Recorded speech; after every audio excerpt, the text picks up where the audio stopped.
Welcome to Teletalks.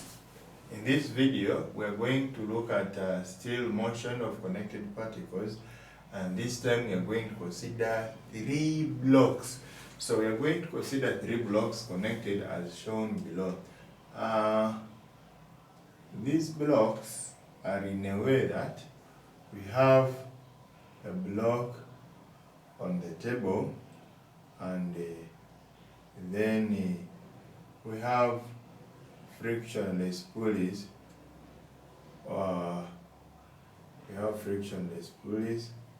Over which strings are passed to connect the blocks.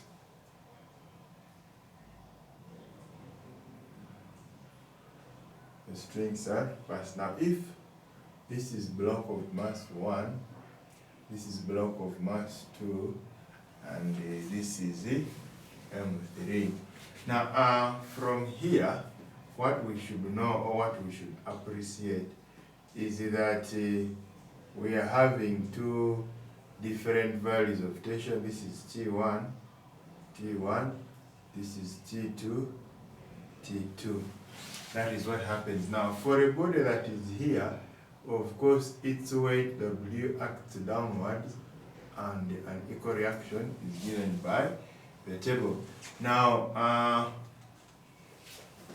we assume that this is a smooth what?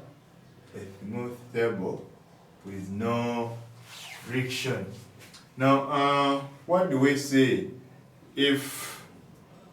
What we should say that there are the tensions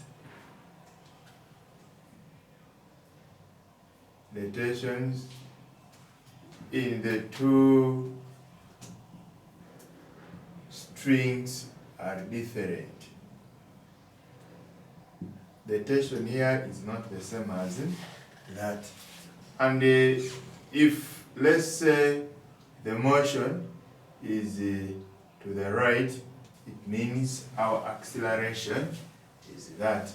Now, we can write and say that if the system is left to move, it accelerates with a uniform acceleration A. Now, how do we get this uniform acceleration? How do we get the tensions in the string? Now, for us to be in position to get the tension in the string, we deal or we get the resultant in each body part separately. So we say that considering M1, if the motion is to the right, then T1 minus M1G should be equal to M1A. This is in line with Newton's second law. Then, and this, we call it equation 1. Now, for M2, the resultant force is the pulling tension T2 minus T1, which should be equal to M2 T2. Then for M3, this thing is being pulled downwards. So this is M3 minus G2, which should be equal to the resultant force, which should be given by M3, MA, and this will be our equation 3. Now, our interest is getting the value of acceleration. So now how do I get my value of acceleration? I can say equation 2 plus 1. When I add equation 2 to 1, what do I get? This dies with this, and then I am left with G2 minus M1G is equal to M1A plus M2A. I can call this one equation 4. Now, how do I deal with the equation 4? With equation 4, I have it now. Let us try to eliminate tension from our expression. So we can say that equation 4 plus 3.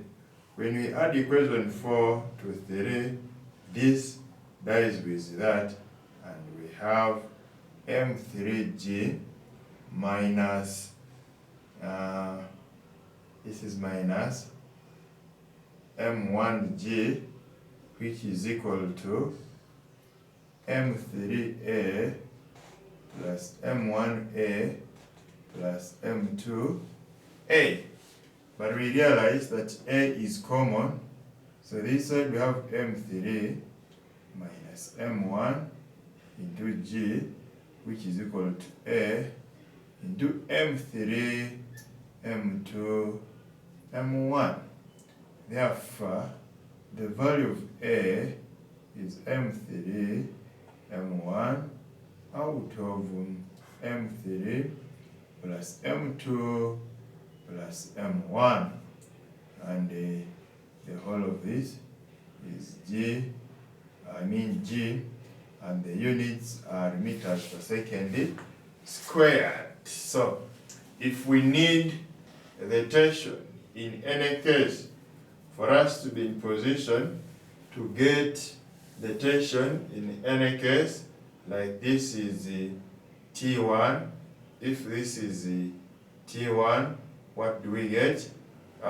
So we can just write here and say that for tension T1, tension T1 is equal to from 1,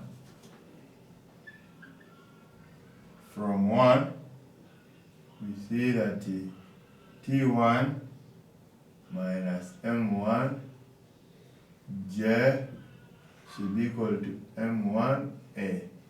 Therefore, my T1 is equal to